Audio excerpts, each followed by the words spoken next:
आप सबका एक बार फिर से टेक्निकल ज्ञान के एक और नए फ्रेश वीडियो में आप सबका स्वागत है। कंप्यूटर सॉफ्टवेयर की ये वीडियो श्रृंखला 2 है, जहाँ पे आज हम जानेंगे आगे की चीज़ें। जहाँ पे पिछली वीडियो में आपको बता दें, पिछली वीडियो में हमने टाइम शेयरिंग ऑपरेटिंग सिस्टम आखिरी हेडिंग पढ़ी थी, जिसको अगर आपने नहीं देखी है तो आप आई बटन पे जाके देख सकते हैं। अब चलते हैं आगे और बात करते हैं अगले हेडिंग की, जो कि है हमारा real time system. Real time system क्या होता है, आइए इसके बारे में जानते हैं। इसमें इस ऑपरेटिंग सिस्टम में निर्धारित समय सीमा में परिणाम देने को महत्व दिया जाता है। यानी इस ऑपरेटिंग सिस्टम में जो समय निर्धारित होता है उतने ही समय में आपको जवाब देने की कोशिश की जाती है। इसमें एक प्रोग्राम के परिणाम का दूसरे प्रोग्राम के इनपुट डाटा के रूप में प्रयोग किया जा सकता है। यानी इसमें जब एक प्रोग्राम का परिणाम मिल जाता है हमें, तो हम उसे दूसरे प्रोग्राम में इनपुट डाटा के तौर पे इसका प्रयोग कर सकते हैं। पहले प्रोग्राम के क्रियान्वयन में देरी से दूसरे प्रोग्राम के क्रियान्वयन और परिणाम रुक सकता है।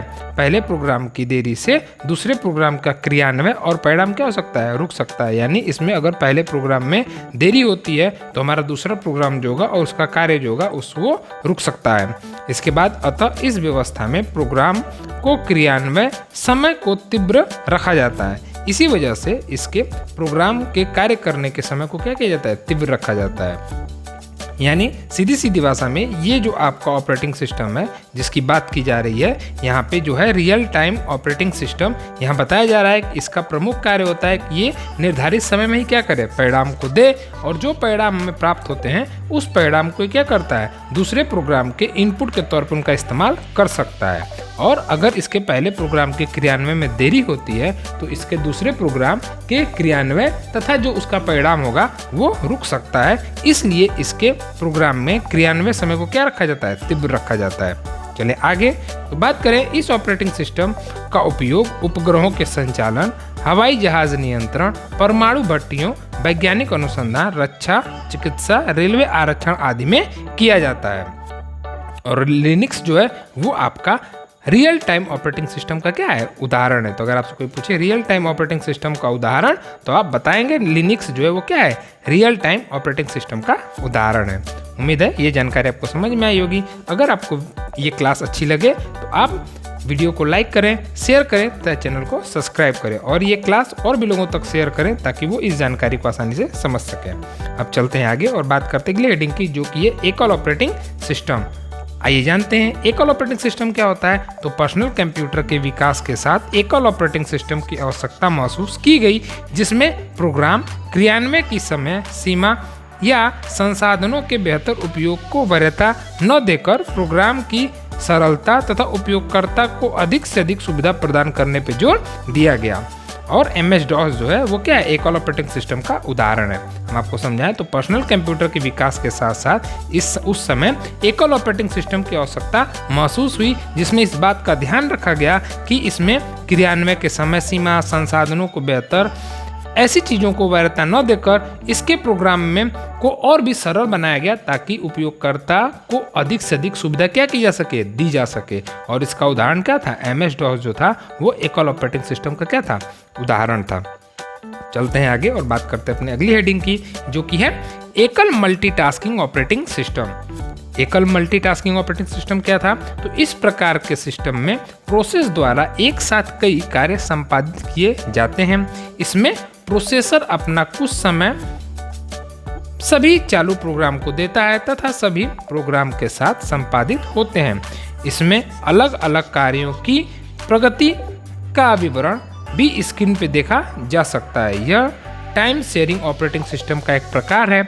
Microsoft Windows single user multitasking operating system का क्या है, उदाहरण है। यानी एकल मल्टीटास्किंग क्या होता है, तो एकल मल्टीटास्किंग में आप एक साथ प्रोसेसर के साथ कई कार्य क्या कर सकते हैं, संपादित कर सकते हैं, और प्रोसेसर अपना समय सभी प्रोग्राम को देता है और एक ही साथ साथ क्या करता है, सारे कार्यों को करता है। और आप उन सारे कार्यों को स्क्रीन पे देख भी सकते हैं। और इसका उदाहरण जो होता है वो क्या है, आपका माइक्रोसॉफ्ट विंडोज जो है वो आपका सिंगल मल्टीटास्किंग सॉफ्टवेयर का क्या है, एक उदाहरण है। चलते आगे और बात करते हैं मल्टी प्रोसेसिंग सिस्टम क्या होता है। तो इसमें एक साथ 2 या 2 से अधिक प्रोसेसर को आपस में जोड़कर उनका उपयोग किया जाता है। इसके कार्य संपादित करने की गति में वृद्धि होती है। इसमें एक साथ 2 अलग अलग प्रोग्राम या एक ही प्रोग्राम के भाग को क्रियान्वित किया जा सकता है। इसे पैरेलल प्रोसेसिंग भी कहा जाता है। मल्टी प्रोसेसिंग सिस्टम होता क्या है? तो मल्टी प्रोसेसिंग सिस्टम में बताया जा रहा है कि इसमें 2 या 2 से अधिक प्रोसेसर को आपस में जोड़ के उनका उपयोग किया जाता है। यानी मल्टी प्रोसेसिंग में आपका 2 या 2 से अधिक प्रोसेसर को एक साथ जोड़कर उनका इस्तेमाल किया जाता है। इसमें एक साथ 2 अलग अलग प्रोग्राम या एक ही प्रोग्राम के भाग को क्रियान्वित किया जा सकता है। तो इसे हम पैरेलल प्रोसेसिंग के नाम से भी क्या करते हैं, जानते हैं। चलते हैं आगे और बात करते हैं अपने अगले हेडिंग की, जो कि है हमारा multi user operating system. Multi user operating system क्या है? तो इस ऑपरेटिंग सिस्टम का प्रयोग नेटवर्क से जुड़े कंप्यूटर सिस्टम में किया जाता है। यानी मल्टी यूजिंग ऑपरेटिंग सिस्टम का प्रयोग कहाँ किया जाता है? तो इसका उपयोग नेटवर्क से जुड़े कंप्यूटर सिस्टम में किया जाता है। इसमें कई उपयोगकर्ता एक ही समय पर कंप्यूटर पर स्थित एक ही डाटा का उपयोग तथा उसका प्रोसेस कर सकते हैं। यूनिक्स, लाइनेक्स, विंडोज 7 आदि मल्टी ऑपरेटिंग सिस्टम के क्या हैं, उदाहरण हैं। ये आपके यूनिक्स, लाइनेक्स और विंडोज 7 में आप मल्टी यूजिंग ऑपरेटिंग सिस्टम का इस्तेमाल कर सकते हैं। इसके बाद चलें अगले हेडिंग पे, जो कि है आपका एम्बेडेड ऑपरेटिंग सिस्टम। तो आइए जानते हैं एम्बेडेड ऑपरेटिंग सिस्टम क्या होता है। तो किसी उपकरण के भीतर स्थित प्रोसेसर के प्रयोग के लिए बना operating software embedded operating system कहलाता है।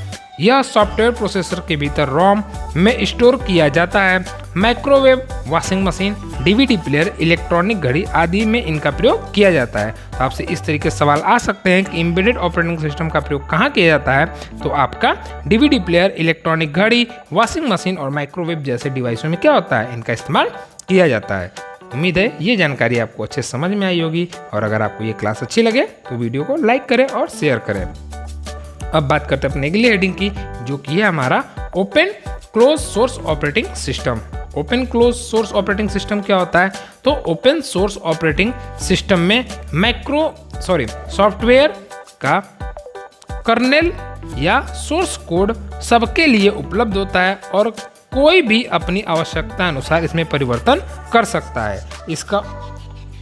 इसका उपयोग कर सकता है, इसमें परिवर्तन तथा इसका उपयोग कर सकता है। इस ऑपरेटिंग सिस्टम में किसी का अधिकार नहीं होता है, ना ही उपयोगकर्ता द्वारा कोई शुल्क चुकाना पड़ता है। तो आइए यहाँ तक आपको बताएं, तो open close source operating system में आपको एक साथ कई लोग इसका इस्तेमाल कर सकते हैं और इस पे किसी का भी अधिकार नहीं होता है और ना ही इसे उपयोगकर्ता द्वारा कोई शुल्क चुकाना पड़ता है। क्लोज सोर्स ऑपरेटिंग सिस्टम में उसका सोर्स कोड गुप्त रखा जाता है तथा उपयोगकर्ता निर्धारित शुल्क चुकाकर इस सॉफ्टवेयर का उपयोग कर सकता है। लाइनेक्स एक ओपन सोर्स ऑपरेटिंग सिस्टम है, जबकि विंडोज माइक्रोसॉफ्ट कंपनी का क्लोज सोर्स ऑपरेटिंग सिस्टम है। यहाँ पे बताया जा रहा है कि आपको ओपन और क्लोज सोर्स ऑपरेटिंग सिस्टम आखिर होता क्या है। तो ओपन सोर्स, जैसे यहाँ पे आपका उदाहरण में लाइनेक्स है, ये एक ऐसा ऑपरेटिंग सिस्टम है जिसपे किसी एक व्यक्ति का अधिकार नहीं होता है और इसका इस्तेमाल कोई भी कर सकता है। लेकिन जो आप विंडोज का ऑपरेटिंग सिस्टम यूज़ करते हैं, वो चाहे विंडोज 7 हो, विंडोज 8 हो, 8.1 हो या विंडोज 10 हो, इसको चलाने के लिए आपको शुल्क चुकाना पड़ता है, जिसके लिए आपको एक गुप्त कोड दिया जाता है जिससे वो आपका सिस्टम में चलता है या ऑपरेट होता है। मोबाइल टेलीफोन में प्रयुक्त गूगल का Android OS open source software है। ये देखिए सबसे बेहतर उदाहरण है। आप अपने फ़ोन में जो एंड्रॉयड ओएस इस्तेमाल करते हैं वो क्या है, आपका एक ओपन सोर्स ऑपरेटिंग सिस्टम है, उसका इस्तेमाल कोई भी कर सकता है। जबकि आपका एप्पल कंपनी का आईफोन ओएस जो होता है, iOS जो होता है, जिसे हम आईफोन ऑपरेटिंग सिस्टम कहते हैं, ये क्या है, ये आपका क्लोज सोर्स ऑपरेटिंग सिस्टम है जिसका इस्तेमाल करने के लिए आपको पे करना होता है। तो उम्मीद है ये ऑपरेटिंग सिस्टम के बारे में आपको अच्छे समझ में आया होगा। अब चलते हैं अपनी अगली हेडिंग पे, जो कि है हमारा language translator software. Language translator software क्या होता है? तो कंप्यूटर एक इलेक्ट्रॉनिक मशीन है जो केवल बाइनरी अंक यानी 0 और 1 या ऑन ऑफ को समझ सकता है। बाइनरी अंकों में लिखे निर्देश या सॉफ्टवेयर को मशीनी भाषा कहा जाता है। कंप्यूटर मशीनी भाषा में लिखे प्रोग्राम को समझकर क्रियान्वित कर सकता है, परंतु मशीनी भाषा में प्रोग्राम यह सॉफ्टवेयर तैयार करना कठिन काम होता है। साथ ही साथ प्रत्येक कंप्यूटर प्रोसेसर अपनी अलग अलग मशीन भाषा होती है जो प्रोसेसर बनाने वाली कंपनी पर निर्भर करती है। इससे बचने के लिए सॉफ्टवेयर प्रोग्राम को उच्च स्तरीय भाषा में तैयार किया जाता है तथा इसे लैंग्वेज ट्रांसलेटर सॉफ्टवेयर द्वारा मशीन में बदला जाता है। लैंग्वेज ट्रांसलेटर सॉफ्टवेयर को लैंग्वेज प्रोसेसर भी कहा जाता है। तो यहाँ पे लैंग्वेज ट्रांसलेटर होता क्या है और इसका इस्तेमाल कैसे किया जाता है उसके बारे में बताया गया है, और साथ ही साथ ये भी बताया गया कि आपका कंप्यूटर एक इलेक्ट्रॉनिक मशीन है जो सिर्फ बाइनरी नंबर को समझता है, यानी 0 और 1 कह सकते हैं या ऑन और ऑफ कह सकते हैं। तो इसके बारे में ये सारी डिटेल दी गई है। चले आगे तो बात करें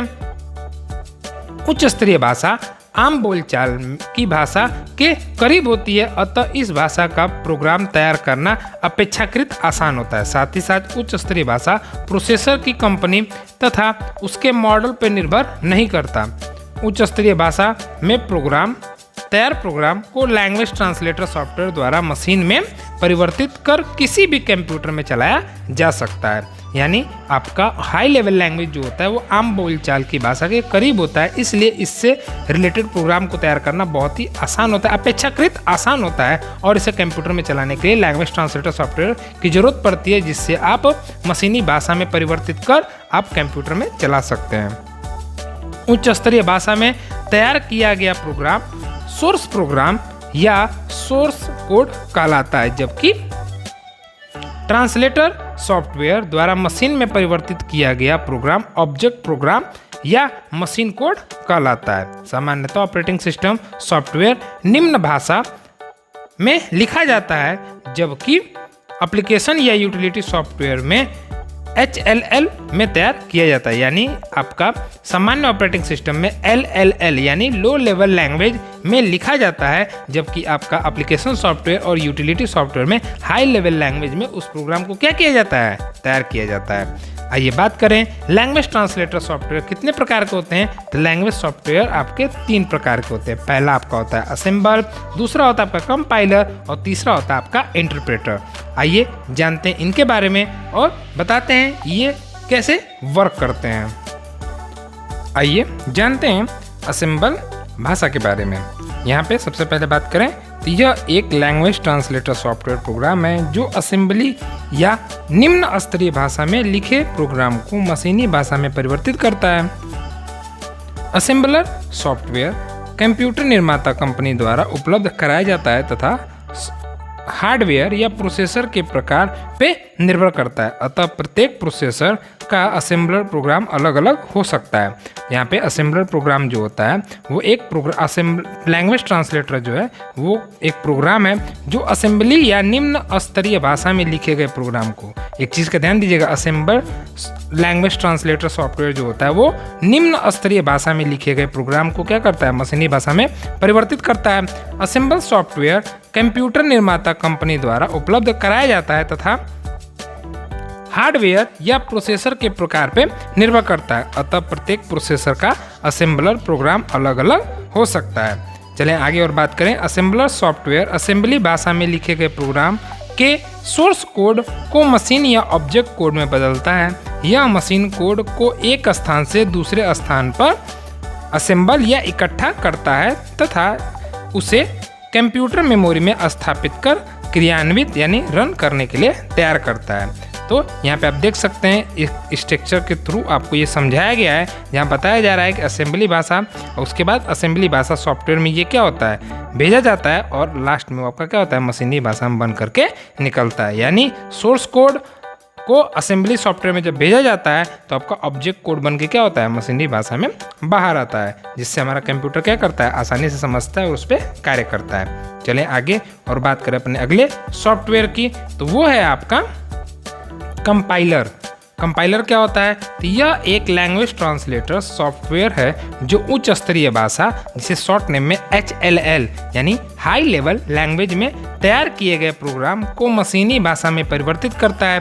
कंपाइलर पूरे प्रोग्राम को एक ही बार में अनुवादित करता है तथा प्रोग्राम के सिस्टम की सभी गलतियों को उनके लाइन के क्रम में ही एक साथ सूचित करता है। जब सभी गलतियां दूर हो जाती हैं तो प्रोग्राम संपादित हो जाता है। यानी आपका कंपाइलर जो है वो आपका हाई लेवल लैंग्वेज ट्रांसलेटर है, जो हाई लेवल लैंग्वेज में तैयार किए गए प्रोग्राम को क्या करता है, मशीनी भाषा में परिवर्तित करने का कार्य करता है। साथ ही साथ कंपाइलर एक ही साथ पूरे प्रोग्राम को क्या कर सकता है, अनुवादित कर सकता है। साथ ही साथ उसमें जो गलतियां होती हैं उन्हें लाइन क्रम वाइज क्या करते जाता है, आपको सूचित करते जाता है। और जब सारी गलतियां दूर हो जाती हैं तो प्रोग्राम क्या करता है, संपादित हो जाता है। तथा मेमोरी के सोर्स प्रोग्राम की कोई आवश्यकता नहीं होती। यहाँ पे आपको मेमोरी में सोर्स प्रोग्राम की कोई आवश्यकता नहीं होती।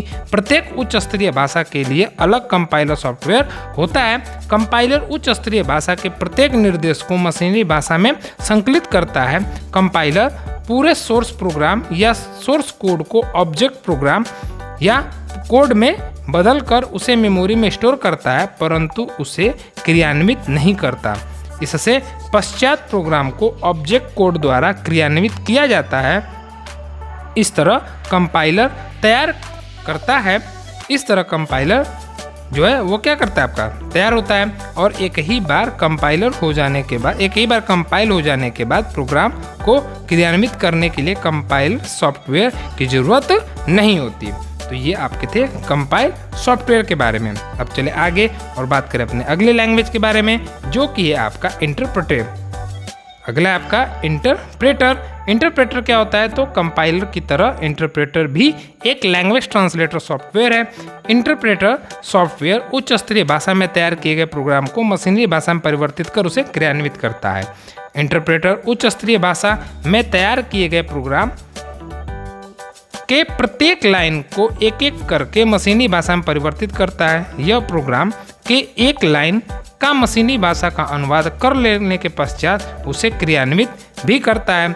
यदि इस लाइन में क्रियान्वयन में कोई गलती हो जाती है तो उसे उसी समय इंगित करता है तथा संशोधन के बाद अगली लाइन को मशीनी भाषा में परिवर्तित करता है। स्पष्टतः इंटरप्रेटर का आउटपुट ऑब्जेक्ट प्रोग्राम न होकर सॉफ्टवेयर क्रियान्वयन का परिणाम होता है। अतः प्रत्येक बार सॉफ्टवेयर क्रियान्वयन के दौरान इंटरप्रेटर से होकर गुजरना पड़ता है। इस कारण इंटरप्रेटर सॉफ्टवेयर का मेमोरी में बना रहना आवश्यक है। कंपाइलर की अपेक्षा इंटरप्रेटर सॉफ्टवेयर तैयार करना आसान होता है, चूँकि इंटरप्रेटर एक लाइन कर प्रोग्राम की गलतियों को इंगित करता है। अतः इंटरप्रेटर द्वारा प्रोग्राम में सुधार करना आसान होता है। तो ये पूरी चीज़ें आपके इंटरप्रेटर के बारे में थी, जहाँ पे इंटरप्रेटर के बारे में बताया गया कि यह किसके भांति कार्य करता है, किस तरीके से कार्य करता है। जहाँ पे एक लैंग्वेज लो लेवल लैंग्वेज, एक सॉफ्टवेयर लो लेवल लैंग्वेज को ट्रांसलेट करता था, वहीं आपका कंपाइलर हाई लेवल लैंग्वेज को ट्रांसलेट करता है। साथ ही साथ वो एक ही बार में सारे प्रोग्राम को अनुवादित कर सकता है। लेकिन यहाँ पे इंटरप्रेटर जो है वो एक एक लाइन को क्या करता है, अनुवादित करता है, और उसी वक्त अगर उसमें कोई गलती होती है तो उसे इंगित करता है और संशोधन करने के बाद आगे बढ़ जाता है। तो यहाँ पे ये सारे लैंग्वेज के बारे में आपको सिर्फ ये ध्यान रखना है, इतनी लंबी चीज़ें याद रखने की जरूरत नहीं है। आपको सिर्फ ये याद रखना है कि इनमें अंतर क्या है, ताकि आप आसानी से इनके अंतर को समझ करके आगे आप इनके बारे में जानकारी इकट्ठी कर सकें। बात करें इसके इस डायग्राम की, जहाँ पे दिया उच्च स्तरीय भाषा को जब इंटरप्रेटर सॉफ्टवेयर में बदला जाता है तो आपका प्रोग्राम का क्रियान्वयन होता है। तो कुछ इस प्रकार से आपका जो होता है वो इंटरप्रेटर सॉफ्टवेयर कार्य करता है। अब बात करते हैं आज के रोचक तथ्य की। बात करें आज के रोचक तथ्य की तो वो है आपका यूनिक्स सी भाषा में लिखा जाने वाला पहला ऑपरेटिंग सिस्टम है। इसमें किसी नए मशीन में इसका प्रयोग आसान हुआ। एक बार पुनः बताएं, यूनिक्स जो है वो सी भाषा में लिखा जाने वाला पहला ऑपरेटिंग सिस्टम है। यानी यूनिक्स जो है पहला ऐसा ऑपरेटिंग सिस्टम था जिसे सी भाषा में क्या किया गया, लिखा गया। इससे किसी नए मशीन में इसका प्रयोग करना क्या था, आसान था। यानी इस सॉफ्टवेयर का किसी और नए मशीन में उपयोग करना क्या था, बहुत ही आसान था। ये था आपका रोचक तथ्य। उम्मीद है ये जानकारी आपको समझ में आई होगी। अगर आपको वीडियो अच्छा लगे तो चैनल को सब्सक्राइब तथा वीडियो को लाइक और शेयर करना न भूलें। चलें आगे और बात करें अगले लैंग्वेज की, जो कि है आपका कंपाइलर और इंटरप्रेटर में अंतर। आइए अब जानते हैं कंपाइलर और इंटरप्रेटर में अंतर क्या होता है। तो वस्तुतः दोनों का कार्य उच्च स्तरीय भाषा को मशीनरी भाषा में बदलना है, पर कार्य पद्धति के आधार पर इनमें कुछ अंतर भी हैं। यानी यहाँ ये बता रहा है कि अगर हम बात करें तुलनात्मक दृष्टि से दोनों के कार्यों की, तो दोनों का कार्य सिंपली आपका क्या होता है, हाई लेवल लैंग्वेज को मशीनरी भाषा में कन्वर्ट करना। लेकिन इसके अलावा भी इनके कार्य पद्धति के आधार पे इसमें कुछ अंतर भी पाए जाते हैं। तो आइए जानते हैं इनके अंतर के बारे में। बात करें सबसे पहले कंपाइलर की, तो कंपाइलर पूरे प्रोग्राम को एक साथ परिवर्तित करता है, वहीं आपका जो है इंटरप्रेटर जो है वो क्या करता है, प्रोग्रामों को एक एक लाइन अनुवादित करता है। तो आपको ये अंतर समझ में आ गया होगा कि जहां आपका कंपाइलर पूरे प्रोग्राम को एक साथ परिवर्तित करता है या अनुवादित करता है, वहीं इंटरप्रेटर क्या करता है, एक लाइन को अनुवादित करता है। वहीं चलें फिर से अगले दूसरे अंतर पे, तो वो है पूरे प्रोग्राम को मशीनरी भाषा में परिवर्तित कर सभी गलतियों को एक साथ बताता है। ये आपका कंपाइलर सॉफ्टवेयर करता है कि वो पूरे प्रोग्राम को मशीनरी भाषा में परिवर्तित कर सभी गलतियों को एक साथ बताता है। वहीं बात करेगा इंटरप्रेटर की, तो वो एक लाइन कर मशीनरी भाषा परिवर्तित करता है तथा उसकी गलतियों को बताता है तथा उस दोष को दूर हो जाने पर ही वो आगे बढ़ता है। तो यहाँ पे कंपाइलर और इंटरप्रेटर की भाषा परिवर्तन की बात करें, तो जहाँ कंपाइलर एक साथ पूरे प्रोग्राम को मशीनरी भाषा में कन्वर्ट करता है और कन्वर्ट करने के बाद गलतियाँ बताता है, वहीं इंटरप्रेटर क्या करता है कि आपका एक लाइन मशीनरी भाषा परिवर्तित करता है और साथ ही साथ उनकी गलतियों को बताता है। और उसकी खूबी एक ये होती है कि वो जब उनकी गलतियों को बताता है तो वो गलतियां जब तक दूर नहीं हो जाती हैं तब तक वो आगे नहीं बढ़ता है। तो दोष के दूर हो जाने के बाद वो क्या करता है, आगे बढ़ता है। अब बात करें अपने अगले अंतर की, जो कि है प्रोग्राम को मशीनी भाषा में परिवर्तित करता है तथा उसे क्रियान्वित नहीं करता। ध्यान से पढ़िए, सुनिएगा कि प्रोग्राम को मशीनरी भाषा में परिवर्तित करता है पर उसे क्रियान्वित नहीं करता, ये आपका कंपाइलर करता है। कंपाइलर सॉफ्टवेयर प्रोग्राम को मशीनरी भाषा में बदलता तो है पर उसे परिवर्तित क्रियान्वित नहीं करता। वहीं अगर हम बात करें इंटरप्रेटर की, तो इंटरप्रेटर जो है वो प्रोग्राम को मशीनरी भाषा में परिवर्तित कर उसे क्रियान्वित भी करता है। तो ये एक बहुत बड़ा अंतर है। चले अगले आपके अंतर पे, जो कि है आपका कंपाइलर का आउटपुट मशीनरी भाषा का ऑब्जेक्ट कोड होता है। कंपाइलर का आउटपुट जो होता है वो मशीनरी भाषा का ऑब्जेक्ट कोड होता है। वहीं बात करें आपका इंटरप्रेटर की, तो इंटरप्रेटर का आउटपुट सॉफ्टवेयर क्रियान्वयन का परिणाम होता है। वहीं इंटरप्रेटर जो होता है वो आपका क्या होता है, वो आपका सॉफ्टवेयर के क्रियान्वयन का परिणाम होता है। अब चलें आगे और बात करें अपने अगले अंतर की, जो कि है एक बार अनुवाद हो जाने के बाद प्रोग्राम को क्रियान्वित करने के लिए कंपाइलर सॉफ्टवेयर की ज़रूरत नहीं होती। वहीं बात करें अगर हम इंटरप्रेटर की, तो इंटरप्रेटर जो होता है वो आपका प्रोग्राम को क्रियान्वित करने के लिए सॉफ्टवेयर के प्रत्येक बार इंटरप्रेटर से होकर गुजरना पड़ता है, अतः हर बार इंटरप्रेटर सॉफ्टवेयर की ज़रूरत पड़ती है। ये आपका अंतर है इनके कार्य में। अब चले आगे और बात करें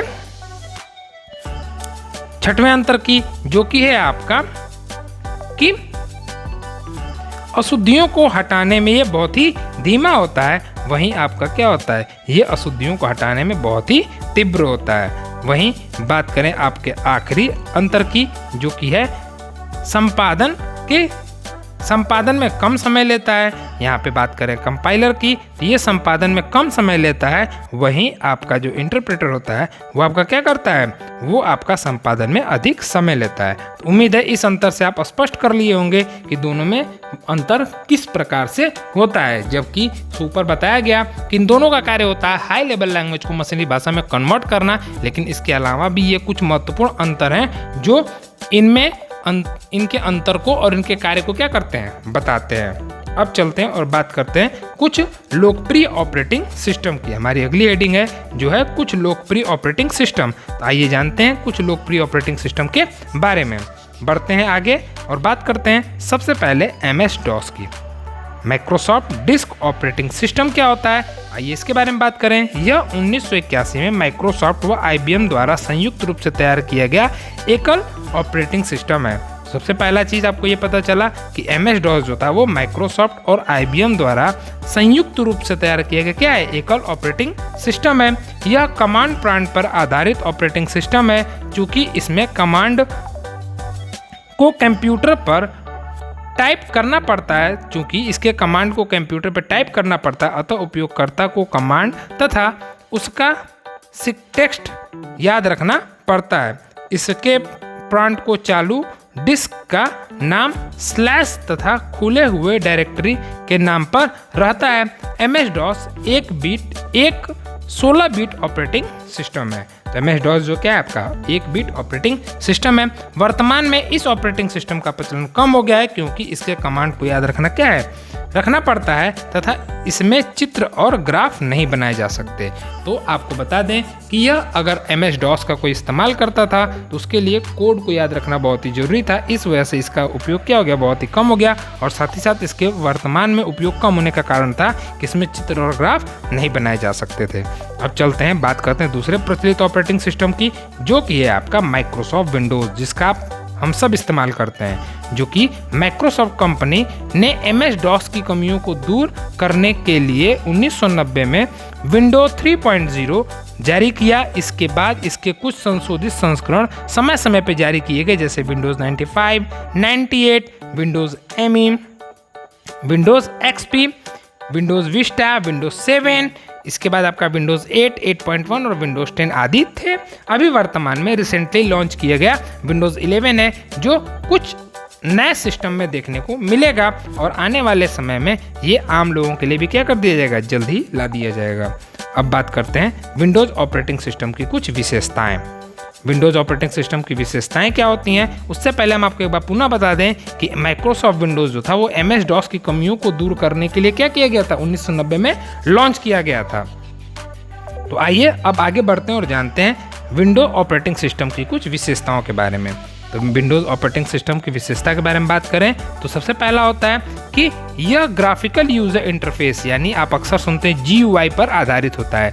GUI का पूरा नाम होता है ग्राफिकल यूजर इंटरफेस। अतः इसे सीखना और इस पर कार्य करना क्या होता है, बहुत ही आसान होता है। दूसरा बात करें तो इसमें चित्र, ग्राफ तथा अक्षर के कार्य किए जा सकते हैं।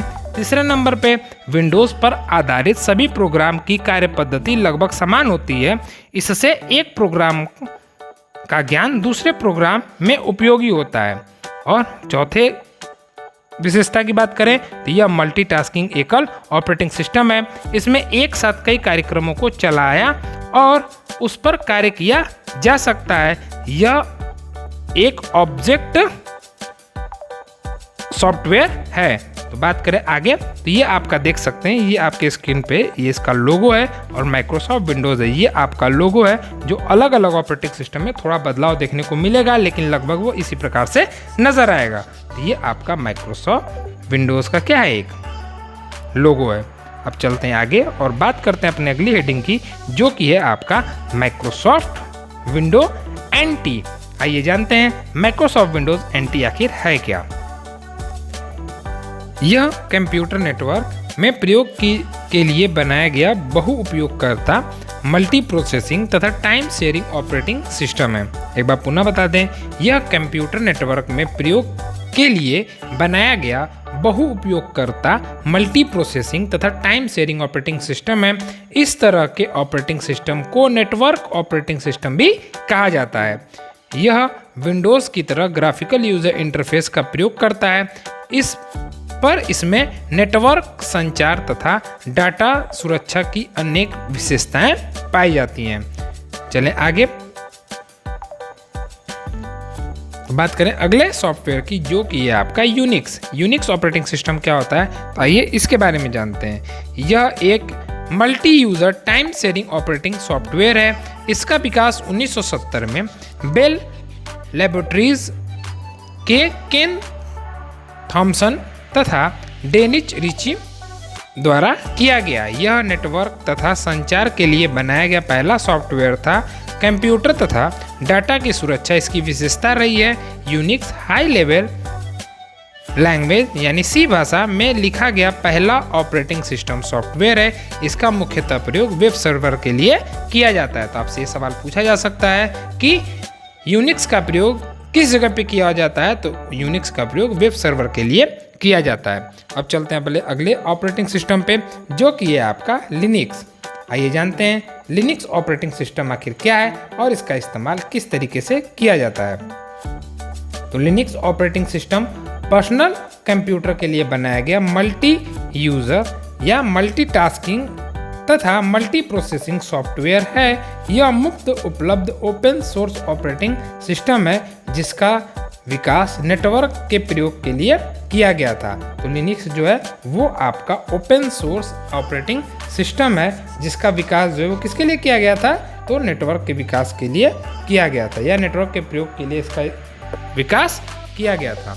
अब चलते हैं आगे और बात करें इसी के बारे में, तो है कि लिनक्स ऑपरेटिंग सिस्टम का विकास लिनर टोरवाल्ड्स द्वारा 1992 में किया गया। लिनक्स ऑपरेटिंग सॉफ्टवेयर का नाम उन्हीं के नाम पे पड़ा। यह मुफ्त उपलब्ध एक ओपन सोर्स सॉफ्टवेयर है। हालांकि इसका ट्रेडमार्क अभी भी इसके विकासकर्ता लिनर टोरवाल्ड्स के पास है। लिनक्स का सोर्स कोड सबके लिए खुला है जिसमें किसी भी प्रोग्रामर द्वारा सुधार किया जा सकता है।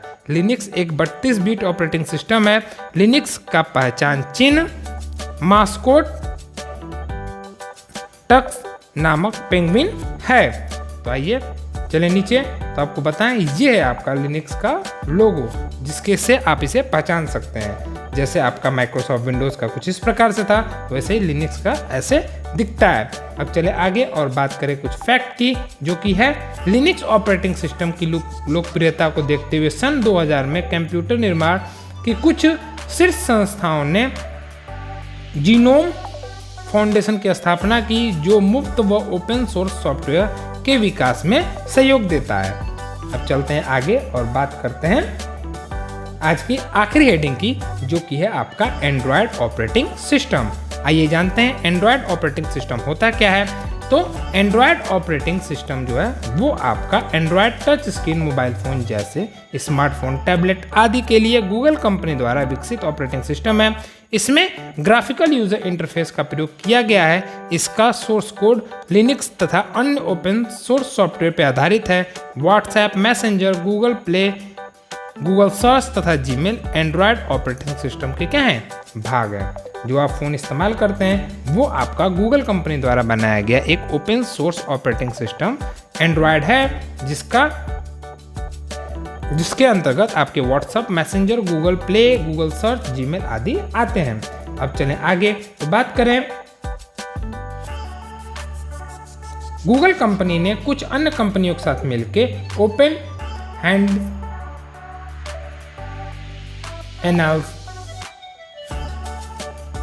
ओपन हैंडसेट एलियन बनाया जो एंड्रॉयड सॉफ्टवेयर के विकास में भूमिका निभाते हैं। बात करें रोचक तथ्य की, तो एंड्रॉयड ऑपरेटिंग सिस्टम के सभी संस्करणों के नाम मीठा भोजन के नाम पे रखे जाते हैं। जैसे आपने सुना होगा कपकेक, किटकैट, ओरियो, लॉलीपॉप इत्यादि जैसे थे। ये आपका था गूगल की तरफ से एक रोचक तथ्य जो एंड्रॉयड ऑपरेटिंग सिस्टम पे आधारित था।